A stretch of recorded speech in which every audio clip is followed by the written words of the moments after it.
इसके ऊपर क्वेश्चन पूछा जा सकता है कि क्रिसमस कारक क्या है। ठीक है, ये क्या है आपका एंटी हीमोफिलिक फैक्टर बी भी इसको कहा जाता है। तो रासायनिक प्रकृति ग्लाइकोप्रोटीन है, विटामिन के आवश्यक है। विटामिन पढ़ा था हमने, तब मैंने बताया था आपको इसके बारे में कि विटामिन के जो है वो ब्लड क्लोटिंग में इंपॉर्टेंट रोल प्ले करता है। तो इसके लिए इसको प्लेटलेट्स कोफैक्टर सेकंड या ऑटोप्रोथ्रोम्बिन सेकंड भी कहते हैं।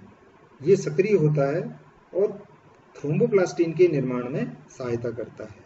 कारक 10 पर आ जाइए आप। इसको स्टुअर्ट फैक्टर या स्टुअर्ट पावर फैक्टर भी कहा जाता है। रासायनिक रूप से ये एक ग्लाइकोप्रोटीन है और विटामिन के की उपस्थिति में लीवर के अंदर इसका संश्लेषण किया जाता है।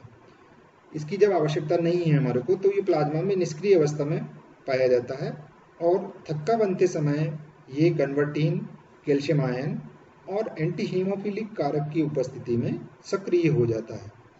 अगर इसकी कमी हो जाती है तो नाक से और सॉफ्ट टिश्यू से लगातार रक्त प्रवाह होने लगता है। नक्सीर आना लगातार जो है उसको हम इस तरह से कहते हैं। अब आ जाइए आप कारक number 11, plasma thromboplastin antecedent PTA या एंटी हीमोफिलिक फैक्टर सी। देखिए एंटी हीमोफिलिक फैक्टर ए 8वां हो गया आपका, बी हो गया आपका 9th, फिर आ गया आपका क्रिसमस स्टुअर्ट फैक्टर और उसके बाद आ गया आपका पीटीए या anti haemophilic factor C. Plasma thromboplastin antecedent, plasma prothromboplastin component भी इसको कहा जाता है या एंटी हीमोफिलिक फैक्टर। कारक 11 पे आ रहे हैं हम यहाँ पर, प्लाज्मा थ्रोम्बोप्लास्टिन एंटीसीडेंट। ओके, कारक number 11 anti haemophilic factor C glycoprotein है, यकृत के द्वारा बनता है और थ्रोम्बिन के निर्माण में सहायक होता है।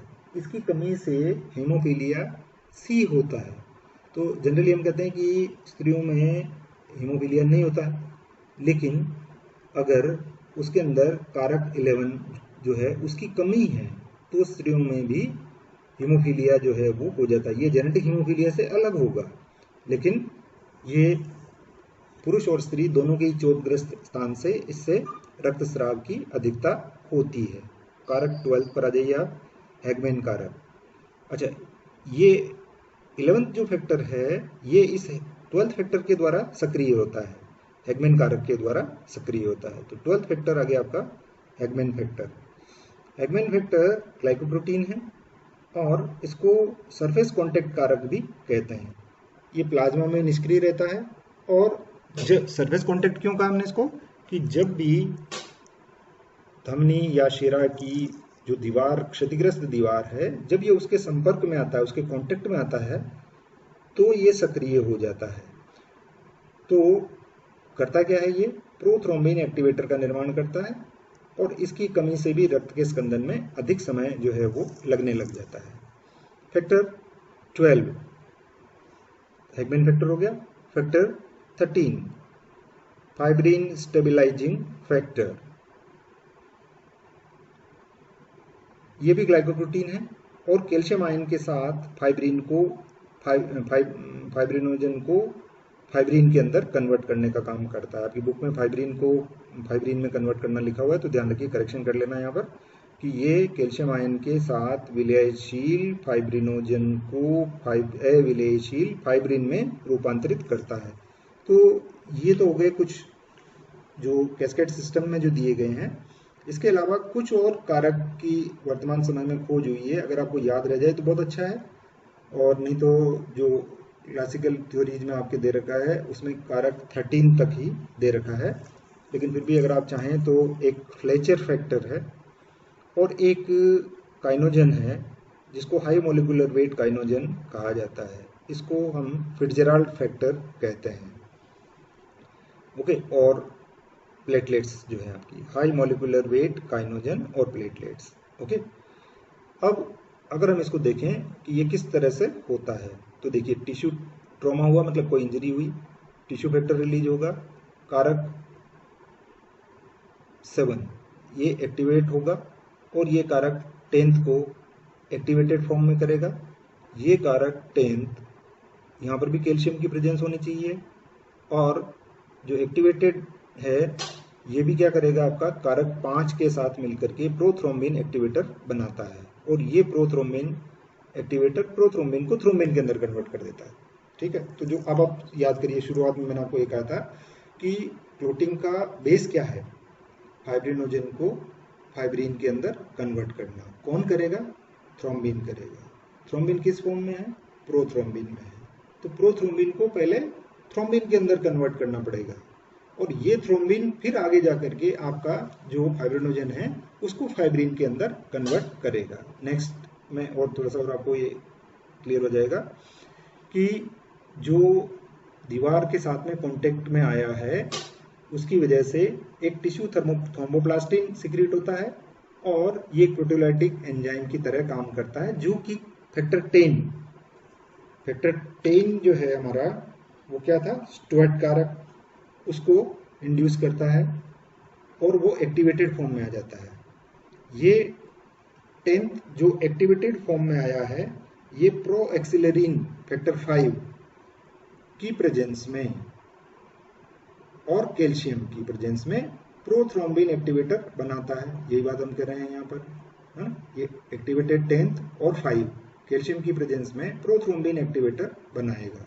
ओके, तो प्रोथ्रोम्बिन जो है वो किसमें कन्वर्ट हो जाएगा?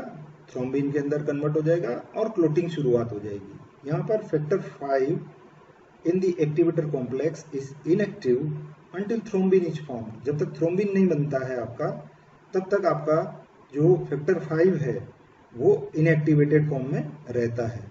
तो जैसे ही प्रोथ्रोम्बिन से थ्रोम्बिन बना, थ्रोम्बिन क्या करेगा? इस 5 को और एक्टिवेट कर देगा, तो ये और आपका प्रोथ्रोम्बिन को इसके अंदर ऐड करेगा, एक प्रोथ्रोम्बिन एक्टिवेटर को करेगा, जिसकी वजह से ज्यादा प्रोथ्रोम्बिन जो है वो थ्रोम्बिन के अंदर कन्वर्ट करेगा। तो समझिए इसको कि सबसे पहले 10th ए ने क्या किया? प्रोथ्रोम्बिन एक्टिवेटर बनाया, और ये प्रोथ्रोम्बिन को थ्रोम्बिन के अंदर कन्वर्ट कर देता है।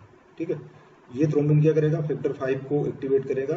अब फैक्टर 5 और 10 दोनों मिलकर के प्रोथ्रोम्बिन एक्टिवेटर बनाएंगे, और इस तरह से आपका थ्रोम्बिन जो है उसका एक ज्यादा अमाउंट जो है वो आपके पास में तैयार हो जाएगा। ओके, तो 10th जो फैक्टर है आपका, ये एक्चुअली एक प्रोटीजेज है जो कि प्रोथ्रोम्बिन को थ्रोम्बिन के अंदर कन्वर्ट करता है, और फैक्टर 5 क्या है? एक एक्सीलरेटर है, उस क्रिया को बढ़ावा देने वाला है। तो इस तरह से फैक्टर 5 और 10, ये ध्यान रखिए, डबल है ये इसका, 5 और 10। ये क्या काम कर रहा है? आपका थ्रोम्बिन को बनाने का काम कर रहा है। किससे? प्रोथ्रोम्बिन से थ्रोम्बिन बन रहा है। ओके, दूसरा पाथवे, इंट्रिंसिक पाथवे, ये कब चालू होगा? ब्लड के अंदर से ही चालू होगा, और ब्लड का एक्सपोजर हो जाता है कोलेजन के साथ में। तो आपके जो ब्लड वेसल की दीवार है वो क्षतिग्रस्त होती है, और वहां हमने कहा था कि कॉन्टेक्ट फैक्टर है ना? तो वो इसकी शुरुआत जो है वो वहां पर करता है। किस तरह से?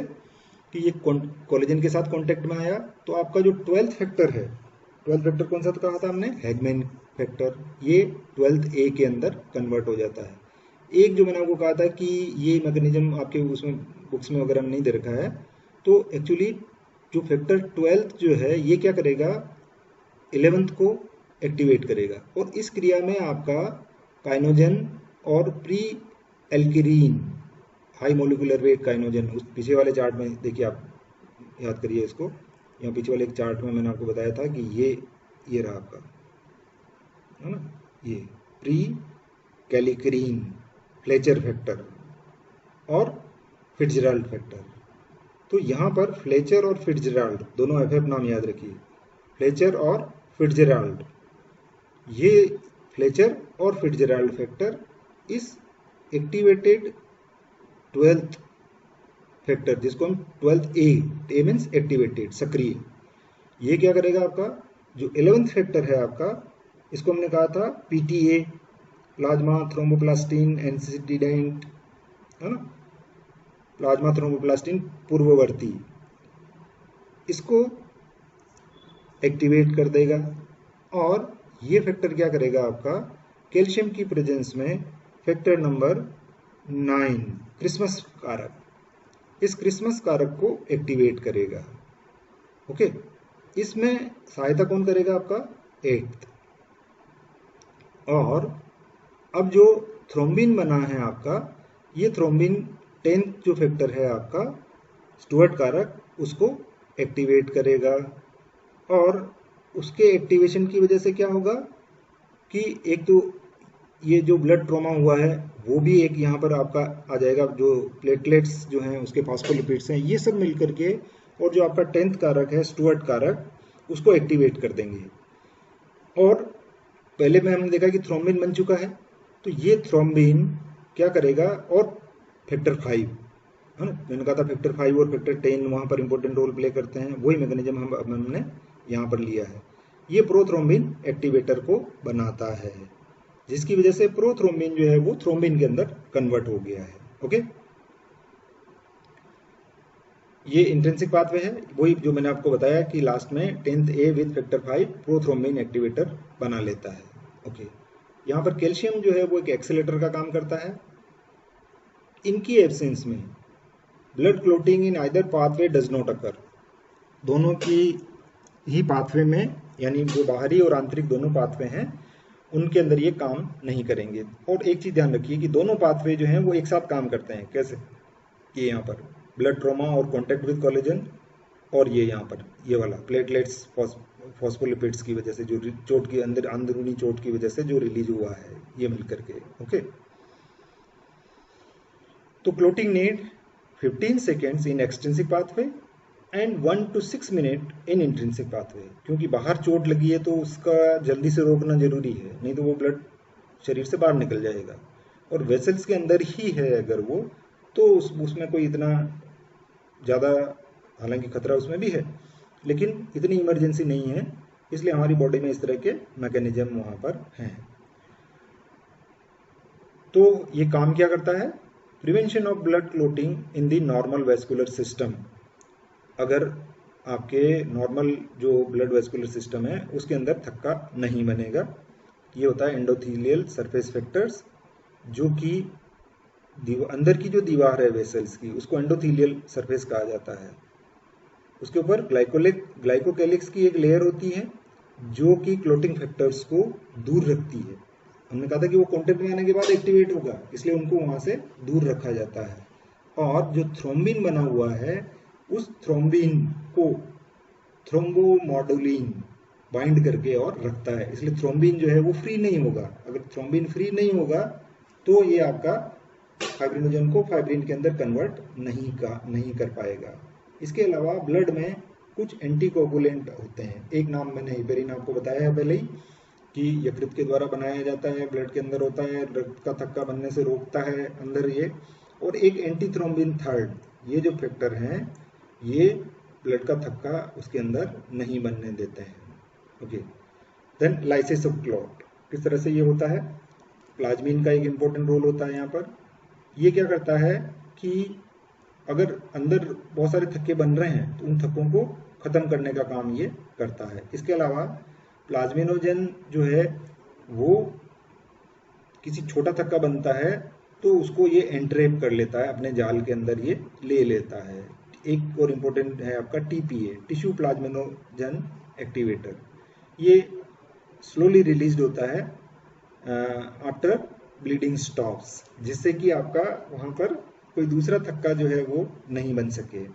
सो एंट्रेप्ड प्लाज्मिनोजन इज एक्टिवेटेड इनटू प्लाज्मीन। ये ब्लीडिंग डिसऑर्डर्स हैं, विटामिन के की डिफिशियंसी से हो सकता है, हीमोफीलिया से हो सकता है, या थ्रोम्बोसाइटोपिनिया से ये हो सकता है। ओके, तो एक और चीज जो कि ये डिसऑर्डर्स हम छोड़ देते हैं, इतना डिटेल में आपके कोर्स में है नहीं, ये एमएससी के हिसाब से बनाया था, तो वहाँ पर इनको एमएससी में तो इनकी ज़रूरत पड़ती है, तो वहाँ डिटेल में हम इसको करते हैं। ये कोगुलेशन टेस्ट वगैरह जो है वो किस तरह से कराए जाते हैं, तो यहाँ पर आपका रक्त के थक्का बनने की जो क्रिया है वो पूरी हो जाती है। तो आप इसको अच्छी तरह से समझ लें। और एक और जो मैं आपको मैकेनिज्म का एक और डायग्राम है हमारे पास में, वो मैं अगर आपको दिखाऊं यहाँ पर, blood clotting, mechanism of blood clotting. ये देखिए आप, वही चीज़ है जो पहले बता रहा था मैं आपको कि किस तरह से जो है क्लोटिंग जो है उसके द्वारा होती है। तो ब्लड वेसल पर इंजरी हो जाती है, प्लेटलेट्स वहाँ पर आ जाती हैं। ये प्लेटलेट्स जो है थ्रोम्बोकाइनेज एंजाइम रिलीज करती है, और थ्रोम्बोकाइनेज एंजाइम क्या करता है, विटामिन के द्वारा बने हुए प्रोथ्रोम्बिन को थ्रोम्बिन के अंदर कन्वर्ट कर देता है। तो थ्रोम्बोकाइनेज और कैल्शियम आयन इस एक्टिविटी के अंदर रोल प्ले करते हैं, और जो फाइब्रिनोजन है उसको फाइब्रिन के अंदर ये कन्वर्ट कर देता है। तो ये वो जगह है जहाँ पर की चोट लगी थी, तो ये फाइब्रिन का नेटवर्क बन गया है ना।